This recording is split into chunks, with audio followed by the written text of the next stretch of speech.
Superstar what? Acting, like flopping, flailing, trying to draw contact. I've never been fined for one flop since I've been playing in the NBA. So I don't know about no flopping or nothing. I don't know how to flop. So, but it seems like he's the one that was flailing, kicking his leg and stuff out yesterday. It wasn't me. What do you think of him bringing you into this, trying to say? That's normal. That's normal. But hey, you gotta bring somebody into it. You want to take the heat off yourself. He also said that that stuff you put out. He just said that.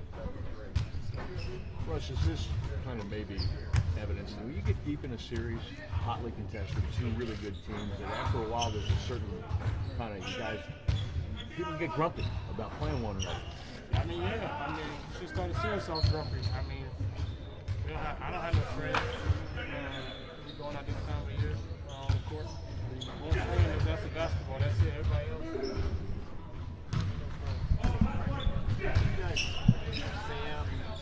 A lot of people have talked several years about a flexible roster, being able to win a lot of different ways. The way you guys won in game one, with the big guys, and the way you won last night with the small lineup, is that indicative of what you've been talking about all these years? I mean, it's just something that we stuck to the plan. Those guys did a great job of getting a lot of guys in here that's able to play different positions, and those guys put the work in to put ourselves in the position that we're in now.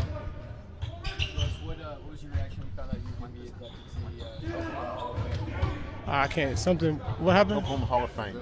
Oh man, that's a blessing, man. That's something. Anytime you're able to say you're in a Hall of Fame anywhere, I think it's a blessing in itself, especially for somebody like myself. Not even thinking I would ever play in the NBA, to be in the Hall of Fame is a blessing. It's something I don't take for granted. Russ, as a competitor, Draymond being suspended for the next game. Is there part of you that was wanting to beat the Warriors and play them at full strength? That ain't my decision, but I already said what I said last night about it. Russ, when you look at the way Andre has worked, how hard he has worked, and then in a couple of games the last couple of weeks, in San Antonio series last night, he gets the reward for that work. I mean, what runs through your mind when you see that payoff? It's great, man, to see somebody like that. He put in the work every day, every single day working on this game, and to see it come to play, it's a great thing. And our job is to reward him and find ways to make sure his confidence stays high in everything that he's doing. Regardless of being that game, were you encouraging Andre to be more aggressive offensively? Just shoot his open shots. I mean, like I tell him every game, whenever he's open, shoot the ball. You're a good shooter.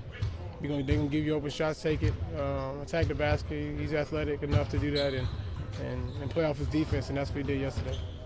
Regardless of Draymond Green's intent or not, there seems to be a more incidences of guys getting hit in the groin in the last several years. Have you seen an increase in that in your years in the NBA? Nah, I don't pay attention to that. I mean, that's some of it's part of the game. You can tell if it's intentional or not. You're able to differentiate if it's intentional or not. Russ, your aggressiveness and physicality has always been huge for this group. How big is it that Steven plays that way when it comes to having somebody in the front court? It's very important. I mean, I think with his size and his ability to be able to use that to his advantage is very important. That's the strength of our team, our size and physicalness. And I think it's important that he uses it every night. Are you impressed by his postseason? Very impressed. I mean, just all season long, I think he's been great, constantly getting better and better each and every year. Especially this postseason, he's done a great job of just learning and being able to go from series to series and change his game is great. So we're doing a story on the people that meet you guys at the airport when you come back from every road trip. What's that experience like, being in the middle of the night, even after a loss, and have those kinds of people? It's a great experience. Like I said, we got the best fans in all sports. I don't know how many fans would do that for their team. And I think, like I said, win, lose, or draw, they're always there supporting us regardless of what's going on. And that's something that you can't take for granted, especially as a player in a town like this. So.